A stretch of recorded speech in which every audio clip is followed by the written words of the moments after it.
Hello everyone, welcome back. I'm Ashton from Lo-Fi Book Club, and in today's author deep dive, we'll be talking about an author who didn't just write fantastic stories, but also changed the way that many people see the world. Few writers have managed to do this as well as Alice Walker. Through her writing, Alice Walker built a reputation as one of the most insightful and moving writers of her generation. You might know her as the Pulitzer Prize winner, author of The Color Purple, a book that redefined literature, sparked intense debates, and inspired an iconic film and a Broadway musical. But did you know she was also deeply involved in the civil rights movement, or that she coined the term Womanism to give voice to the experience of women of color? Alice Walker's life is a story of resilience, activism, and creative brilliance. From her humbling beginnings in rural Georgia to becoming one of the most celebrated literary figures of our time, her journey is as compelling as the characters she writes about. We'll be exploring the extraordinary life and career of Alice Walker, including the groundbreaking stories she told, the battles she fought, and the legacy she continues to shape. But before we get into her impact on literature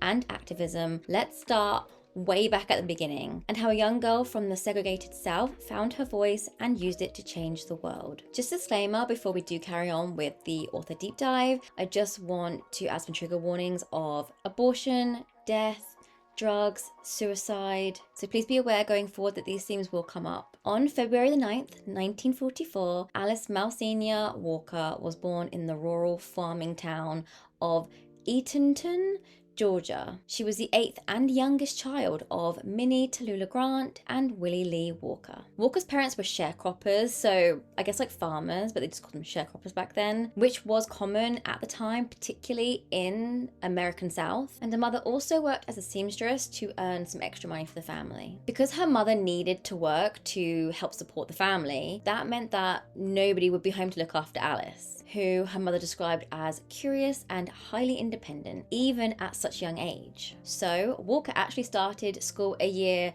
earlier than everyone else, at the young age of 4. In fact, apparently, her father even helped to establish the school when she was 4 years old, hoping that a good education would mean she would never have to work in the fields like her parents did. But at the age of 8, Alice was left permanently scarred and blinded in one eye, marking a pivotal moment in her young life. It was while playing cowboys and Indians with her brothers. One of her brothers, Curtis, accidentally shot her in the eye with a BB gun. Talking about the accident in an interview, she said, "We were playing cowboys and Indians, and because I was a girl, I was an Indian. I was standing on top of a makeshift garage made of corrugated tin when the pellet hit me." At first, her brothers convinced her to keep the injury from their parents so that they wouldn't get in trouble. They eventually gave in and told the truth. Walker goes on to say, "By the time the truth came out, it was too late to save the sight in that eye. I remember sitting on the porch, watching the blood cover the tree I was looking at. That's the last thing I saw out of my right eye." After the incident, Walker's mother gave her a typewriter and let her write instead of having to do chores. Who knew that that would be the start of her journey to becoming a world-renowned Pulitzer Prize-winning author? But that life was a long way away still, and the hardships were just beginning. Walker would be teased regularly by her classmates because of the scarring on her eye, and her self-esteem would plummet. She became shy and reclusive, as well as beginning to feel alienated from her family. It didn't help that they also moved to another town shortly after, so she had to start at a whole new school with new kids to make fun of her. And 6 years after the accident, a doctor managed to remove some of the scar tissue in her eye, and although it didn't restore her sight, it did help her self-esteem to some extent. And she actually went on to become high school prom queen and class valedictorian, but she said that even then she still felt like an outsider. Although Walker has said that her injury led to a deep sense of isolation, there are some positives to the situation as well. She has said that this period was when she really began to observe people and the world, so it's likely that it did play a part in her ability to write such insightful and moving stories. Alice. She also had her injury to thank for helping her education. Walker was awarded a full rehabilitation scholarship from the state of Georgia, which was something given to students with physical challenges. Without the scholarship, she likely wouldn't have been able to afford to go to college. But again, the positives were bittersweet. Around the same time that Alice was getting a scholarship to college, her brother Curtis started getting in trouble and became involved in a gang. She said, "He shot people, used cocaine, and died before I had a chance to thank him. I survived and I would have died if I'd stayed there." After Walker's community raised $75 bus fare she needed for the trip to Atlanta, she left home at 17 with just 3 things: a sewing machine,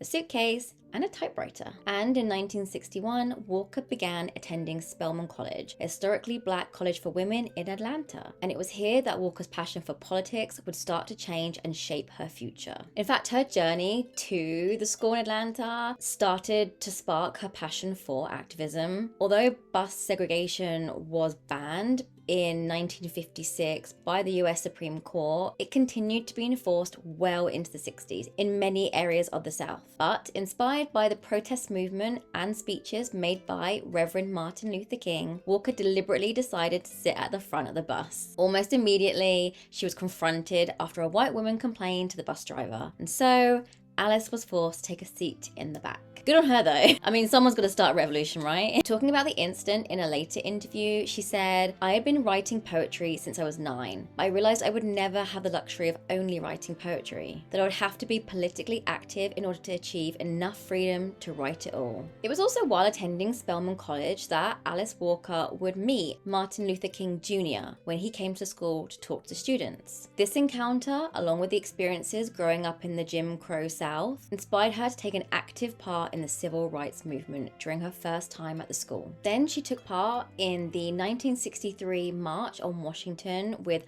hundreds of thousands of people. And later on, she would volunteer to register black voters in Georgia and Mississippi. And she would continue her activism actually, even after she transferred to the liberal arts institution at Sarah Lawrence College, which was an all-female college located in Bronxville, New York.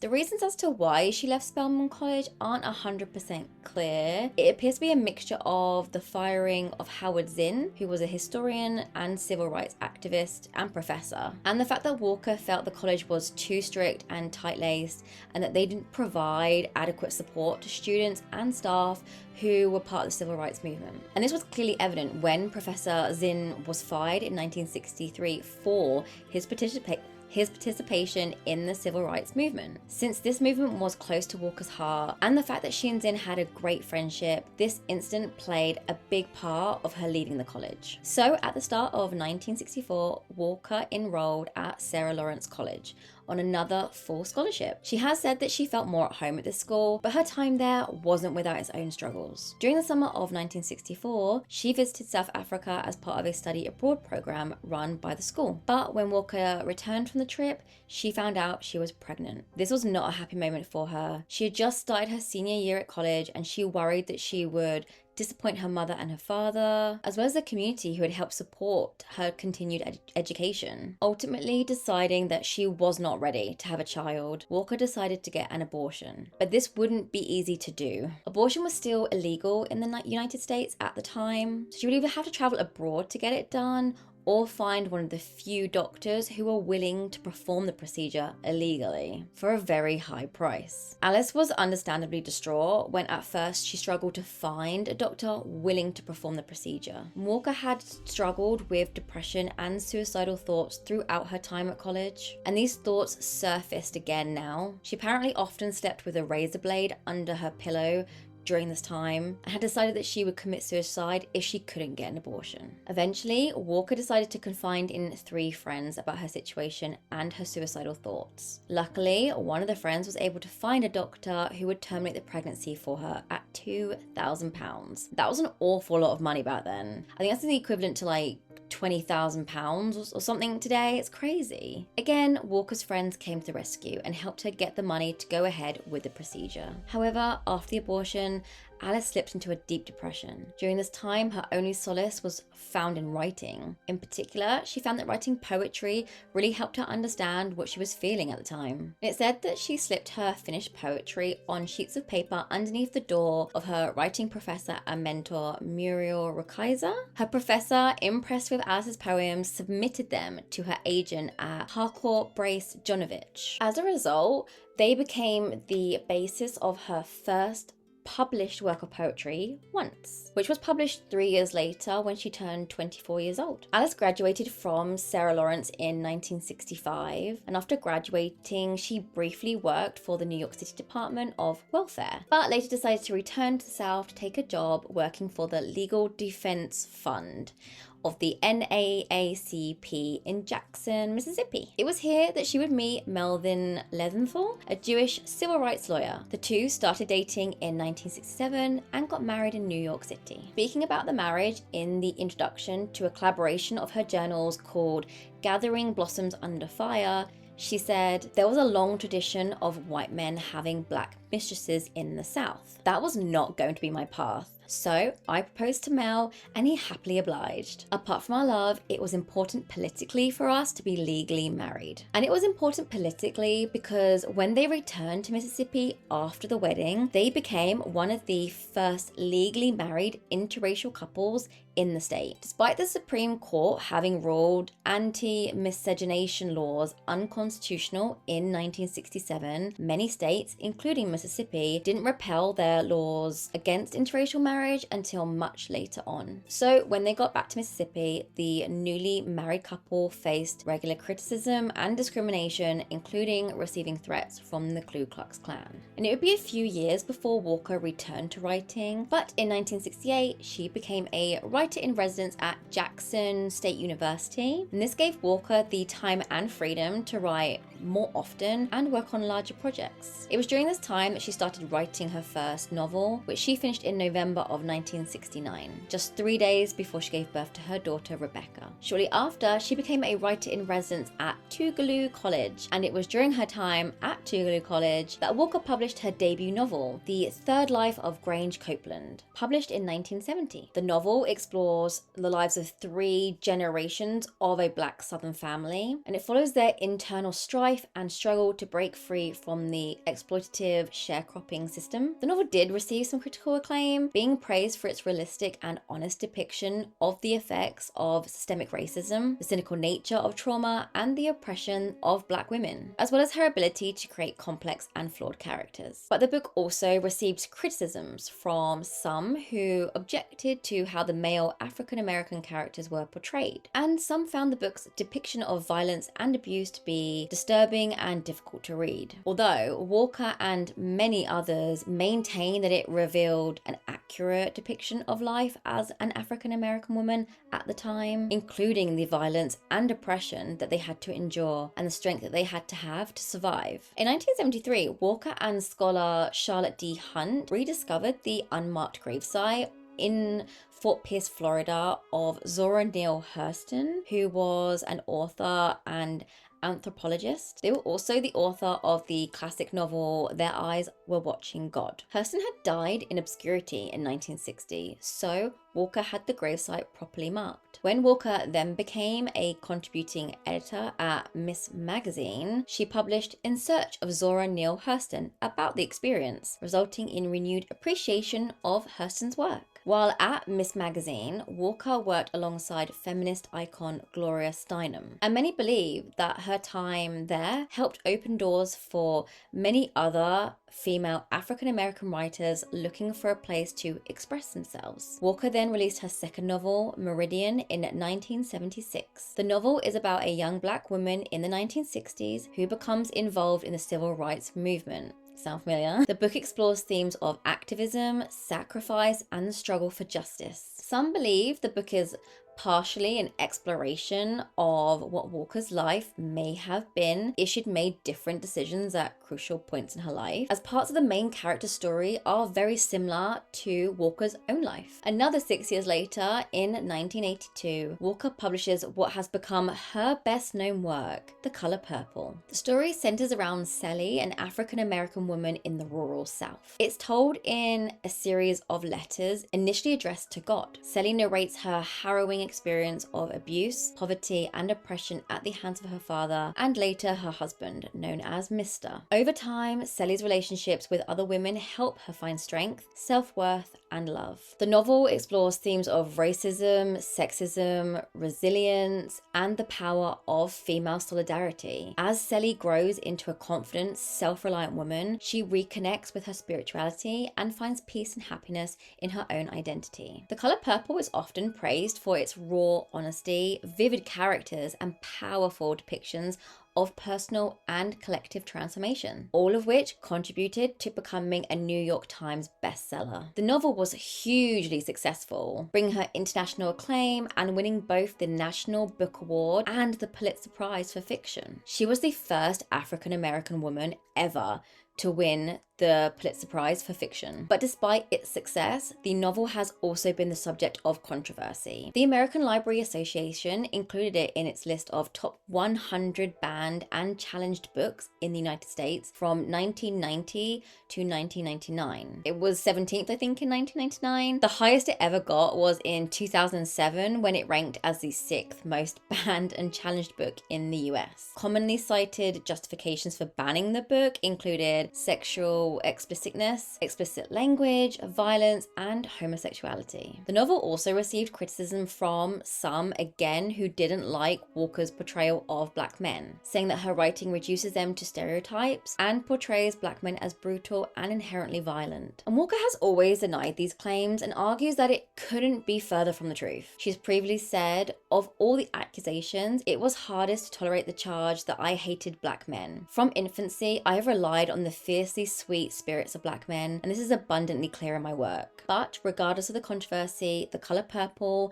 was still incredibly successful for Alice Walker, and it was even adapted into a successful 1985 film directed by Steven Spielberg, starring Whoopi Goldberg as the protagonist, Sally, and Oprah Winfrey as her friend, Sophia. And it went on to become a box office success, staying at the US theaters for 21 weeks and grossing more than 142 million worldwide. It was nominated for 11 Academy Awards, including Best Picture, Best Actress for Whoopi Goldberg, of course, and Best Supporting Actress for Oprah Winfrey. The novel was also turned into a Tony Award-winning musical on Broadway, where it ran for 3 years. And in 2023, another film adaptation was made based on the novel, but this time as a musical. And just a year after releasing The Color Purple, Walker published In Search of Our Mother's Gardens in 1983. This collection of essays, articles, reviews, statements, and speeches written by Walker is seen as the origin of the womanist movement. Walker coined the term womanist in the short story Coming Apart in 1979. And she said that she came up with the term because she wanted to emphasize the unique struggles and strength of black women, describing womanism as embracing the courage, audacity, and self-assured demure of black women, alongside their love of other women,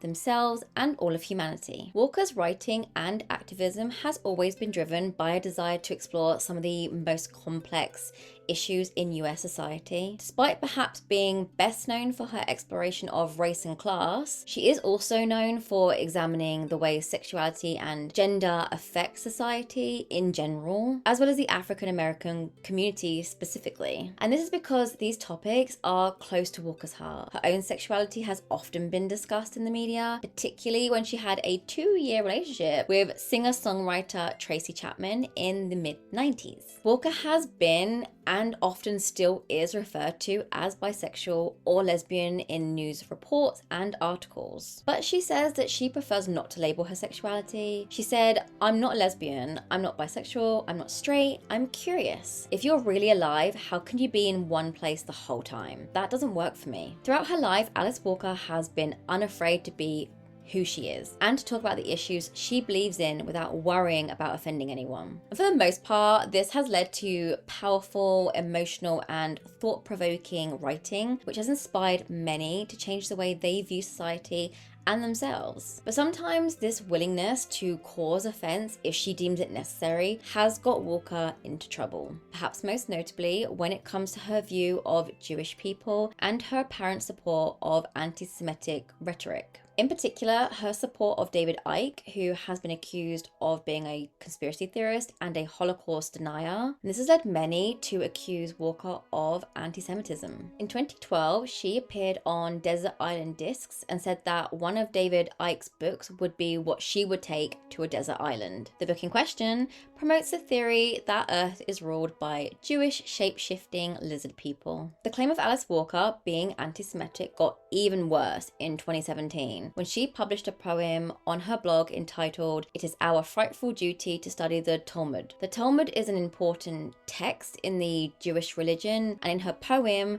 Walker describes it as poison. Many say the poem isn't really a poem at all, but just a messy and incoherent ramble of anti-Semitic stereotypes and tropes. Supporters of Walker claim that she can't possibly be anti-Semitic, considering that she was previously married to a Jewish man. But others have pointed out that despite her former husband publicly stating that during their marriage there was no evidence that she held any anti-Semitic views, Walker contradicts this in the poem I just mentioned. At the start of the poem, she talks about how her husband once accused her of appearing anti-Semitic during their relationship. And some have even claimed that the way her relationship ended with her ex-husband is what led to her to hold these anti-Semitic views, with many people pointing out examples of anti-Semitism in her work throughout her career. And it's sad to see, again, Alice Walker isn't the first author that I've done a deep dive on who's been accused of anti-Semitism. Agatha Christie, in particular, was heavily accused of having anti-Semitic views as well. But the difference